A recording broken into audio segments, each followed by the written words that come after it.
Assalamualaikum warahmatullahi wabarakatuh. Sahabat Nakoy, saya ingin membacakan sebuah berita ya. Dilansir dari Euronews, banyak dari mereka yang baru lulus kuliah susah mendapatkan pekerjaan dan sulit menyesuaikan diri dalam dunia kerja. Wah, ini betul-betul super penting ya. Belum lama juga Kompas saya baca juga serupa ya. Banyak teman-teman yang lulus kuliah tuh justru mengalami kesulitan dalam mencari pekerjaan. Ini ada juga, menurut laporan terbaru Intelligence, platform konsultasi pendidikan dan karir, banyak perusahaan ya ragu memperkerjakan Gen Z. Wah, ini hati-hati sekali ya, harus kita pikirkan nih gimana nih ya. Ini laporan dari Intelligence loh, sebuah platform pendidikan dan karir menyatakan bahwa banyak perusahaan yang ragu mempekerjakan Gen Z. Laporan tersebut didasarkan pada survei terhadap 1.000 manajer perekrutan. Bayangkan 1.000 SDM diwawancara, disurvei ya, kemudian menemukan hasilnya dari riset tersebut, jurnal tersebut apa? Bahwa 1 dari 6 perusahaan enggan merekrut pekerja Gen Z. 1 dari 6, berarti 5 yang nolak, 1 yang terima. Wah, ini jadi satu pertanyaan besar, sebuah pertanyaan besar, kenapa ya? Nah, alasannya ternyata dalam jurnal ini, alasan utamanya karena reputasi mereka yang merasa hebat dan mudah tersinggung. Wah, jadi banyak generasi Gen Z ini yang baru lulus kuliah dan dia merasa sudah hebat di kampus dan akhirnya gampang tersinggung, sehingga 1.000 orang para rekrutmen atau bidang HR atau SDM diwawancara, disurvei, dan mereka 6 dari perusahaan, 5 yang nolak, 1 yang menerima. Ternyata hasil dari survei tersebut sangat menarik, karena Gen Z atau mereka yang baru lulus kuliah merasa dirinya hebat dan mudah tersinggung. Wah, ini karakter yang bahaya ya.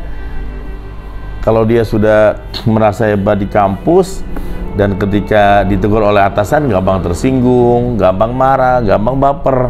Wah, ini situasi yang tidak baik-baik aja, harus kita pikirkan solusinya. Kita bacakan lagi jurnal ini. Selain itu, Gen Z yang lahir tahun 97 hingga awal 2010-an dianggap tidak memiliki etos kerja yang kuat.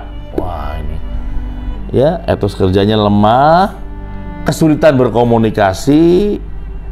Betul juga ya. Jadi kerja itu nggak semangat ya. Kemudian komunikasi juga sulit. Ya, coba ngacung ya yang alami. Anda yang punya karyawan Gen Z itu ya, kita cek lagi. Tidak menangani feedback dengan baik ketika ada masukan dari customer, ada masukan dari klien, ada masukan tuh nggak dieksekusi. Ya, kita cek. Saya ngalami juga di Nako Center nih ya, anak-anak Gen Z ini. Komunikasi juga sulit ya. Kemudian juga ya, dan ya tadi tidak menangani feedback dengan baik dan secara umum tidak siap menghadapi tuntutan dunia kerja. Nah, ini jadi secara umum Gen Z ini tidak siap menghadapi tuntutan kerja. Kan tahu sendiri, kerja itu dinamis, penuh tekanan, penuh dengan planning baru, strategi baru ketika gagal ya. Nah, itu survei yang dilakukan kepada 1.000 manajer perekrutan ya, dan ternyata 1 yang menerima, 6 yang menolak. Jadi dari 6 perusahaan hanya 1 yang menerima dan 6 yang nolak. Nah, ini sebuah PR besar buat kita semua ya, untuk memikirkan bagaimana Gen Z ini biar punya sesuatu yang layak diterima di industri ya. Oke, ada seorang dosen senior di Haas School of Business in University of California ya, namanya Holly Salt. Dia mengatakan bahwa fokus Gen Z adalah kegiatan ekstrakurikuler untuk meningkatkan daya saing mereka di kampus ya daripada mendapatkan pengalaman kerja. Hal inilah yang menyebabkan mereka kesulitan dunia profesional. Oh ya, benar juga ya, mereka aktifnya di ekskul dan mereka tidak mau punya pengalaman bekerja, pengalaman untuk punya bos, pengalaman untuk punya bos. Nah ini padahal kata Jack Ma, kalau kamu baru lulus kuliah sampai usia 40 tahun, kamu jangan cari uang, tapi cari yang namanya mentor, cari guru, cari bos. Kalau bisa cari perusahaan yang bosnya bos yang langsung lihat langsung bagaimana bos itu menggiring masalah, bos itu menghadapi ujian, bos itu menghadapi tekanan, bagaimana strategi bos itu. Nah itu cakep banget. Dibandingkan perusahaan yang sudah besar, kamu nggak kena ketemu bosnya, nah itu kurang jadi contoh. Tapi kalau kamu kerja misalkan di laundry yang bosnya langsung yang lola ya, atau di perusahaan kecil ada bosnya langsung menghadapi berbagai tekanan, ada masalah, melihat langsung style leadershipnya, nah itu pelajaran berharga buat kamu yang baru lulus kuliah. Kata Jack Ma, jangan cari uang tapi cari bos. Nanti usia 40 tahun, uang yang akan mengejar kamu katanya. Ya ini nasihat dari orang kaya ya. Kita terima aja nasihatnya, sangat bagus sekali itu.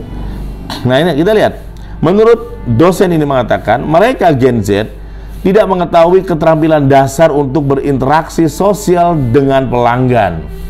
Wah, bayangkan ya, menurut dia, ya menurut Oli Scott ini, generasi Gen Z ini tidak memahami bagaimana tidak memiliki interaksi dasar untuk berinteraksi sosial dengan pelanggan, klien, dan rekan kerja maupun etika di tempat kerja. Wah ini betul-betul problem ya. Jadi nggak tahu bagaimana etika komunikasi, table manner, wah akhlak ya masuk ke situ ya. Kita lihat sama-sama teman-teman ini. Beberapa waktu terakhir terjadi pembahasan publik mengenai kurang profesional kelompok dari Gen Z, yaitu mereka yang lahir 97 sampai 2012, dilansir dari Fortune. 6 dari 10 pengusaha mengatakan mereka telah memecat sejumlah pekerja Gen Z yang mereka bekerja baru lulus kuliah awal tahun ini. Wah ini anak-anak kita, adik-adik kita makin sulit ya kalau tidak kita kasih informasi ini, sehingga mereka nantinya merasa hebat dan gampang tersinggung. Sementara di perusahaan kayak gitu malah nggak diperlukan ya. Nah, kita bahas lagi. Intelijen, sebuah platform tadi ya, ini yang tadi saya sampaikan ya, dia juga ya mensurvei hampir 1000 pemimpin di Amerika. Survei tersebut menemukan bahwa kekurangan angkatan 2024 akan mempengaruhi lulusan di masa yang mendatang ya. Jadi setelah mengalami serangkaian masalah dengan pegawai muda yang baru rekrut, salah satu dari 6 bos mengatakan mereka ragu untuk mempekerjakan lulusan perguruan tinggi lagi. Nah ini tantangan kita ya teman-teman yang great. Terus apa yang harus disiapkan untuk generasi Gen Z ini? Yang perlu diperhatikan dari Gen Z ya, ada ya yang juga sangat penting menurut para pakar. Pertama, sikap positif dan banyak inisiatif. Nah ini kalau kebalikannya cenderung negatif dan suruh disuruh terus, nah ini problem ya. Keluhan pengusaha terhadap anak muda masa kini adalah kurangnya motivasi atau inisiatif mereka kurang dari 50%. Jadi kurangnya motivasi, 50% aja nggak punya.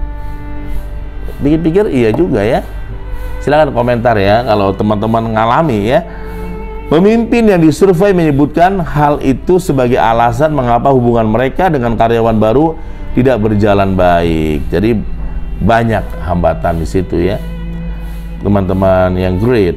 Para atasan juga menyebutkan ya bahwa Gen Z dianggap tidak profesional, tidak terorganisir, dan memiliki keterampilan komunikasi yang buruk sebagai alasan utama mereka yang lulus atau memecat karyawan yang baru lulus kuliah. Wah ini sayang banget ya, anak-anak hebat kita di kampus ternyata di industri ditolak.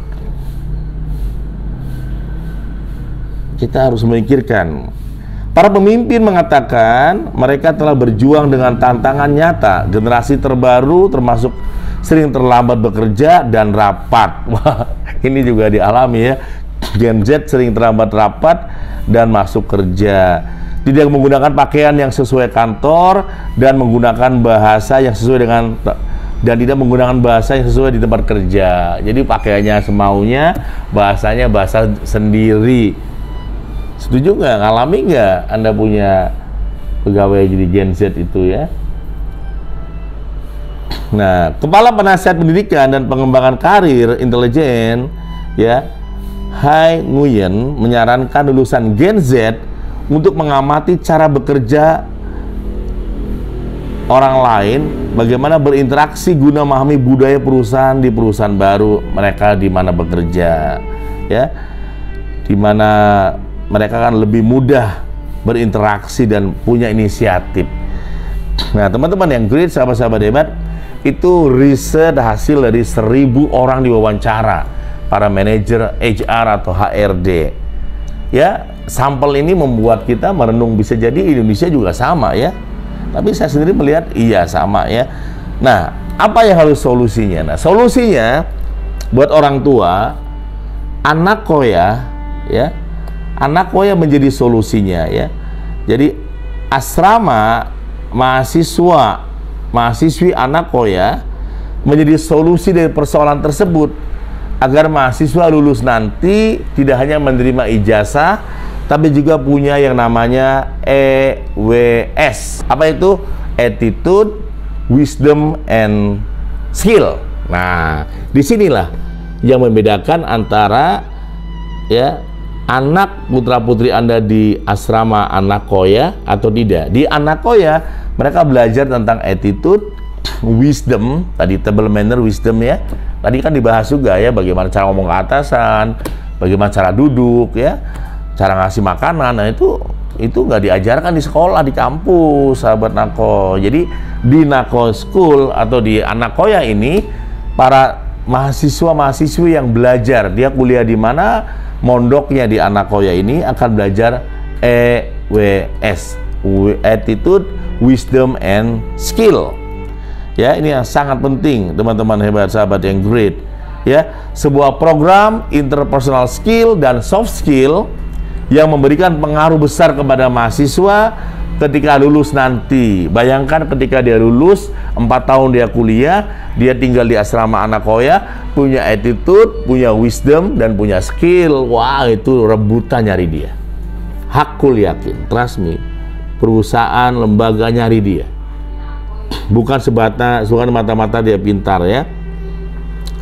Nah, teman-teman yang great, kurikulum anak koya sendiri dibuat oleh Nako Center ya, dan tim Seven Awareness yang telah menjadi konsultan SDM selama 17 tahun di Pertamina dan di PLN. Wah, ini jadi udah pengalaman tim Seven Awareness ya, yang dia kemudian membuat desain kurikulum sesuai dengan kebutuhan anak-anak asrama anak koya ya.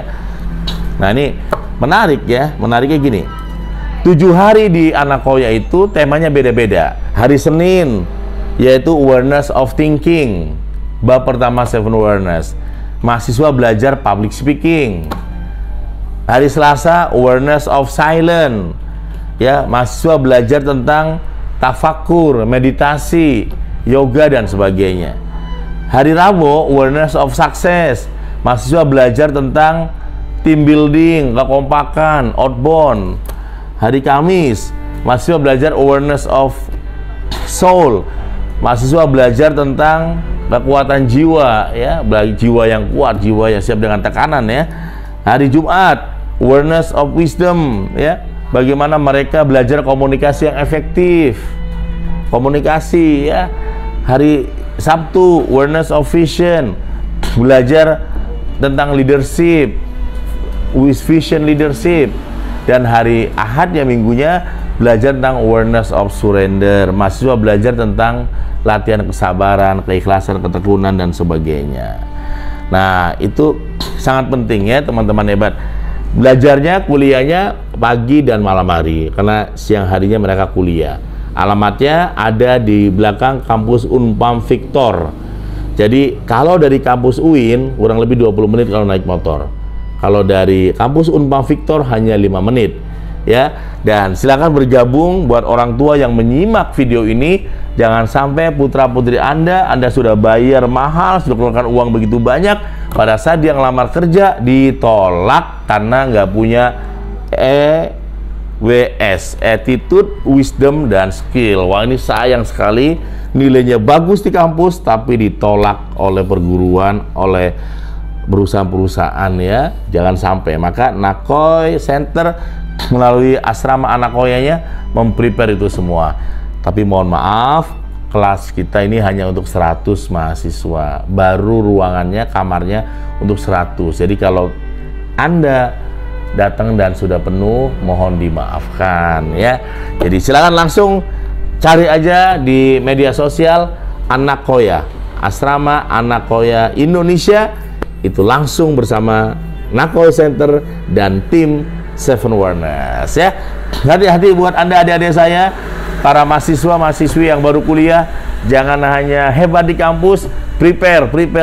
Siapkan dirimu untuk siap nanti melanjutkan dalam dunia nyata, dunia kerja, dunia industri, dunia masyarakat yang berbeda dengan dunia kampus. Terima kasih, sampai ketemu di Anakoya. Wassalamualaikum warahmatullahi wabarakatuh.